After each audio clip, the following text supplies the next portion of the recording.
नमस्कार, मैं doctor Mrinal Jaiswal, orthopaedic surgeon Varanasi से। आज हम बात करेंगे घुटनों में दर्द का। आमतः नॉर्मली हम जो घुटने के दर्द की बात करते हैं तो हमें एक एज प्रोफाइल दिखती है जो कि होती है 45 प्लस 50 प्लस, जिसमें नॉर्मली लोग कंप्लेन करते हैं। आज लेकिन हम जो बारे में बात करेंगे वो होगा आपके घुटनों का दर्द इन यंग पेशेंट, जो कि नॉर्मली अराउंड 30-35 के आसपास में भी आजकल के हमारे जनरल पॉपुलेशन में हम ओपीडीज में हम देख रहे हैं कि मरीज हमारे पास इस कंप्लेन के लिए आ रहा है। तो नॉर्मली अर्ली एज ऑस्टियोआर्थराइटिस आपके घुटने में उसी तरह की होती है जैसे कि एक ओल्ड एज पेशेंट में होता है, जिसमें आपके घुटनों की सतह घिसने लगती है, कार्टिलेज की मात्रा या फिर जिसकी क्वालिटी होती है वो ख़राब होने लगती है, और हमें ये लगता है कि हम यंग हैं और हमें कोई ज़रूरत नहीं है किसी तरह की चेकअप की या फिर किसी तरह के डॉक्टर विजिट की, और हम पेन को मेडिसिन के साथ अपने थोड़ा बहुत इधर अपने से मैनेज करके हम कंटिन्यू करते हैं, बल्कि जो सही तरीका नहीं है।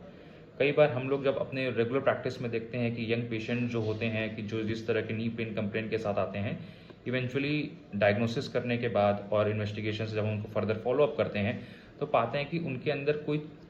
चीज़ों की समस्या होती है। जैसे बहुत सारे कारण होते हैं, जैसे कि सबसे मोस्ट कॉमन होता है कि अगर किसी पेशेंट को रूमेटॉइड आर्थराइटिस की समस्या हो, गाउटी आर्थराइटिस की समस्या हो, अन्य किसी तरह का आर्थराइटिस हो, या फिर जैसे कि हम आजकल जैसे कि स्पोर्ट्स में जो लोग एक्टिव रह रहे हैं उनको किसी तरह का मेनिस्कल इंजरी हो, एसीएल टीयर, पीसीएल टीयर, जिसकी वजह से हमारे घुटने की अलाइनमेंट या फिर घुटने में जो नॉर्मल पोजिशनिंग होती है वो ख़राब हो जाती है। और ये चीज़ ऐसा नहीं होगा कि आपको घुटने का दर्द या गठिया जिसको हम बोलते हैं वो एक एज के बाद ही होगा।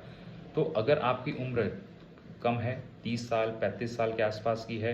और अगर आपके घुटनों में अक्सर दर्द रह रहा है और आपको सीढ़ी चढ़ने में बहुत ज़्यादा देर, पैर मोड़ के बैठने में या किसी तरह की घुटने संबंधित समस्या होती है, तो प्लीज़ अपने डॉक्टर से कंसल्ट करें और अर्ली एज ऑस्टियोआर्थराइटिस को आप जितनी जल्दी हो सके ट्रीट कराएं। नहीं तो फिर आपको भविष्य में ये और भी ज़्यादा परेशान करेगा, क्योंकि ये प्रोग्रेसिव होता रहेगा और इवेंचुअली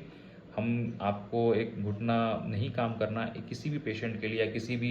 चाहे किसी भी एज ग्रुप का हो, आपको तकलीफ देगा। सो प्लीज़ इस बात को समझें, और अर्ली एज ऑस्टियोआर्थराइटिस भी एक तरह की अपनी बीमारी है और उस चीज़ पे गंभीर होकर ही आप विचार करें। धन्यवाद।